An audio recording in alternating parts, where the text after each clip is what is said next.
महाराष्ट्रात एक असं गाव आहे जे गाव निवडणुका असतील तेव्हाच एसटी पाहतं.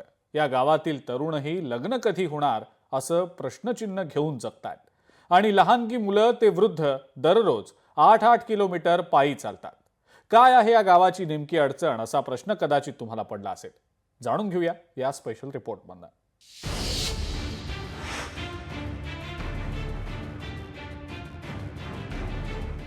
गाव तसं चांगलं, रस्त्याविना थकलं. रस्ताच नसल्यानं तरुणांची लग्न खोळंबली. आतापर्यंत गावात एसटी ही नाही.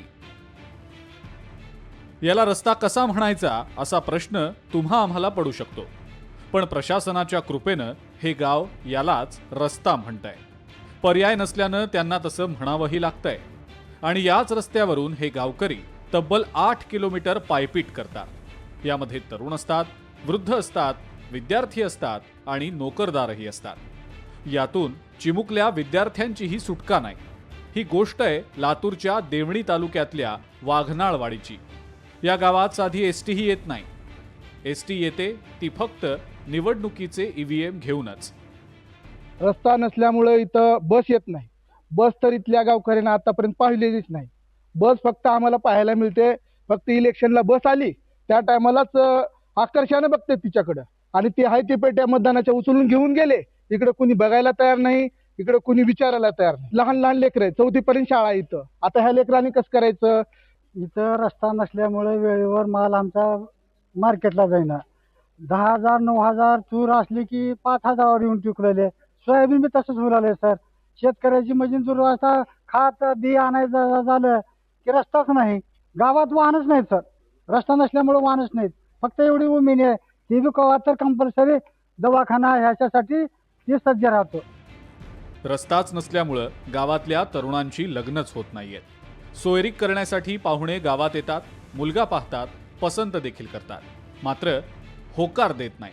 कारण विचारलं तर सांगतात नसलेला रस्ता, रस्ता आणि रस्ता. कारणच रस्त्याचं. सोयरे यायची तिकडून लातूर उदगीर इकडून तिकडून आणि बघितलं की अरे तर कशाला आपलं लेकरू असल्यावर स्थळ नको नको नको 4 सोयरी केली. ही सगळं जबाबदारी प्रशासन आहे इथलं. कारण देश स्वतंत्र झाला तेव्हापासून आमची वाडी स्वतंत्रच झाली नाही. काय म्हणायचं आता ह्या गोष्टीला? आजोबी आम्ही गुलामगिरीतच आहो, आश्वासनाखालीच आहो. कोणतरी चॉकलेट दाखवते, हां करू म्हणते, झालं निवडून गेले की तिकडे. गावात शाळा 4थी पर्यंतच आहे. पण त्याच्यावरचं शिक्षण घ्यायचं म्हटलं की या पायपीटीची शिक्षा ठरलेलीच आहे. आता गेलो 2 दिवस गेलं 4 दिवस आजारी, 2 दिवस गेले 4 दिवस. हे शाळा का शिकणार आम्ही असल्या याच्यात? आता एवढीच हे आहे की फक्त रोड बनावून स्कूल बस चालू व्हा. एकीकडे गाव तिथं रस्ता आणि रस्ता तिथं एसटी अशी सरकार घोषणा देतं. ग्राम सडक योजनेचेही ढोल वाजवले जातात.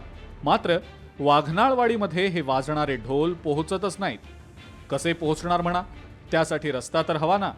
आणि या सरकार दरबारी वाजणाऱ्या ढोलांचा आवाजच इतका मोठा आहे की वाघनाळवाडीच्या ग्रामस्थांच्या मागणीचा आवाज प्रशासनाला त्यामुळे ऐकूच येत नाही. सचिन अंकुलगे, लोकशाही मराठी, लातूर.